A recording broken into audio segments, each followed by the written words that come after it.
Erkaklar ham charchashadi, lekin ular jim yurishadi. Ichida mingta tashvishi, muammolari bo'lsa ham buni oilasiga ko'rsatmaslikka, sezdirmaslikka harakat qilishadi. Ba'zan erkakligi juda ham og'ir bo'ladi.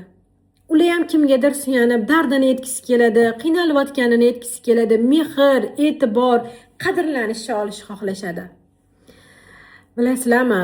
Lekin ba'zida erkaklar o'zini ko'z yoshini ko'rsatgandan ko'ra, ular o'zini mas'uliyatliligini, kuchliligini ko'rsatishni tanlashadi. Erkak ertalabdan kechgacha tinim bilmasdan ishlaydi. Kim uchun? Farzandi, oilasi uchun, ular hech kimdan kam bo'lmasligi uchun harakat qilishadi. Ba'zida bu narsani deb o'zini xohishlari, orzularidan ham ketishadi. Shuning uchun agar sizni bugungi kunda hayotingizda shunaqa erkak bo'lsa, siz juda ham baxtli insonsiz. Shu inson uchun, shu erkak uchun bugun 1 daqiqa vaqtingizni ajratib rahmat eting.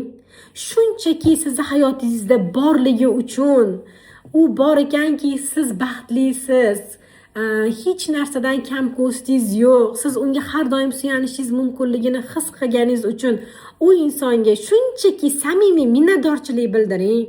Ishoning, sizni shu arzimas bitta bir og'iz gapingiz bilan u qanaqa kuchga, energiyaga to'ladi.